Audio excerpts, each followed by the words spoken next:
Friends, అద్భుతమైన business ఈ టైంలో మీరు స్టార్ట్ చేయాలంటే ఇది ఎక్సలెంట్గా క్లిక్ అవుతుంది. ఇది ఏంటి అంటే మీకు బటర్ మిల్క్ ప్యాకింగ్ మిషన్ అనమాట. మజ్జిగ ఉంటుంది కదా, మజ్జిగ ప్యాకెట్లు మన ఓన్ బ్రాండ్ మీద, అంటే ఫుడ్ లైసెన్స్ తీసుకొని జిఎస్టీ తీసుకొని మన ఓన్ బ్రాండ్ మీద మనం తయారు చేసి మార్కెట్ చేయడం అనమాట.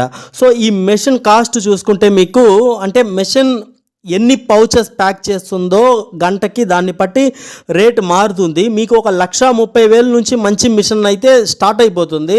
ఇంకా 2 లక్షలు 3 లక్షలు అలా, అంటే ఎన్ని పౌచెస్ ప్యాకింగ్ చేస్తుందో దాన్ని బట్టి రేట్ అనేది మారుద్ది. మీరు 1,30,000 పెట్టుకున్నారనుకోండి, మీకు 500 నుంచి 1000 పౌచ్ వరకు గంటకి ప్యాక్ చేసే మెషిన్ అయితే దొరుకుతుంది.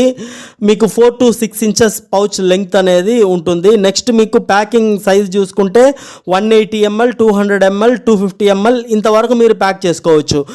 దీనికన్నా ఇంకా మంచిగా కావాలి అంటే ఇంకా అదనంగా మీరు మెషిన్కి రేట్ అనేది పెట్టాల్సి ఉంటుందన్నమాట. సో ఇది లిక్విడ్ మీకు ప్యాకింగ్ చేసే మిషన్. చూడండి, బరువు కూడా సేమ్ మీరు ఎంత అయితే అక్కడ మీరు ఫీడ్ చేస్తున్నారో సిస్టంలో అంతే బరువుతో కరెక్ట్గా ప్యాక్ చేస్తుంది అనమాట. నెక్స్ట్ వచ్చే మీకు డౌట్ ఏంటి అంటే, ఆ మజ్జిగ ఫార్ములా ఎలా, అంటే అది చెడిపోతుందా, దాంట్లో ఏం కలపాలి, ఇటువంటిది ఆహారం చెడిపోకుండా ఉండడానికి ఏం కలపాలి, ఇవన్నీ కూడా మీరు ఆ మెషిన్ తీసుకునేటప్పుడు వాళ్ళ దగ్గరే అడిగితే వాళ్ళే A to Z, అంటే ఆల్రెడీ ఈ బిజినెస్లో ఉంటారు కదా, బటర్ మిల్క్ తయారు చేసి అమ్మేవాళ్ళు, వాళ్ళ దగ్గరికి మిమ్మల్ని పంపిస్తారనమాట. సో వాళ్ళని రిక్వెస్ట్ చేసుకుంటే, వాళ్ళ దగ్గర మెషిన్ కొంటున్నాం కదా, సో బిఫోర్ రిక్వెస్ట్ చేస్తే వాళ్ళు పంపిస్తారు. సో వాళ్ళు ఎక్కడికి పంపిస్తే వాళ్ళ దగ్గరికి వెళ్ళి వాళ్ళ దగ్గర చూసి వాళ్ళు ఏ విధంగా ఏం ఫార్ములా యూజ్ చేస్తున్నారు, వాళ్ళు ఎటువంటి లైసెన్స్ తీసుకున్నారు, లోకల్ అథారిటీ నుంచి ఎటువంటి లైసెన్స్ పొందారు, ఇవన్నీ అక్కడ కనుక్కోవచ్చు అనమాట. ఆ ఫార్మాలిటీస్ మొత్తం కూడా వాళ్ళు చెప్తారు, ఎందుకంటే ఆల్రెడీ వాళ్ళు ఆ బిజినెస్ చేస్తుంటారు కనుక A to Z వివరాలు మీకు చెప్తారు.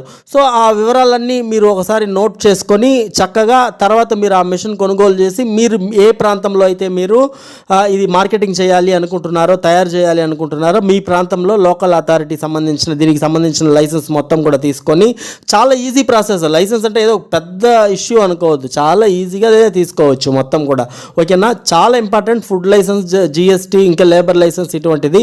ఇది కాకుండా మీ లోకల్ అథారిటీ ఎటువంటి ఫార్మాలిటీస్ ఉన్నాయో అక్కడ లోకల్ వాళ్ళని అడిగితే వాళ్ళు చెప్తారు. దానికి తగ్గట్టు మీరు గవర్నమెంట్ అధికారులను అడిగి మీరు స్టార్ట్ చేసుకోవచ్చు. మంచి బిజినెస్ ఐడియా ఫ్రెండ్స్. మీకు A to Z వివరాలు ఇచ్చాను. ఈ మిషన్ ఎక్కడ కొనాలి అనేది మీరు గూగుల్ చేయండి, ఎవరి దగ్గరైనా మీరు కొనండి. లేకపోతే యూట్యూబ్లో బటర్ మిల్క్ ప్యాకింగ్ మెషిన్ అని మీరు కొట్టండి. అక్కడ డైరెక్ట్గా తయారు చేసి అమ్మేవాళ్ళు ఇటు తమిళనాడు, కోయంబత్తూరు, అటు రాజ్కోట్ అన్ని చోట్ల నుంచి మార్కెటింగ్ చేస్తున్నారు, వాళ్ళ మిషన్ ఎలా పనిచేస్తుందో చూపించి. సో ఇప్పుడు నేను ఎవరి దగ్గరైనా నెంబర్ ఇచ్చారనుకోండి, వాళ్ళు ఏదో నాకు కమిషన్ ఇస్తున్నారు, నేను మిషన్ కొనిపిస్తున్నా మీ చేత అనుకుంటారు. సో నేను చెప్పేది ఒకటే బిజినెస్ కాన్సెప్ట్ చెప్తున్నా, మీకు డీటెయిల్స్ కూడా చెప్పా. ఇది స్టార్ట్ చేయాలంటే ఆ ఫార్ములా A to Z వీళ్ళ ద్వారా మనం ఆల్రెడీ బిజినెస్ చేసే వాళ్ళ దగ్గరికి వెళ్తే A to Z తెలుస్తుంది. ఈ వీడియోని మీ ఫ్రెండ్స్కి కూడా షేర్ చేయండి, వాళ్ళకు కూడా ఉపయోగంగా ఉంటుంది. అది మాత్రం కాదు, ఈ వీడియో నచ్చితే తప్పకుండా లైక్ చేయండి. మీకు ఎటువంటి డౌట్స్ ఉన్నా కూడా నాకు కమెంట్ సెక్షన్లో చెప్పండి.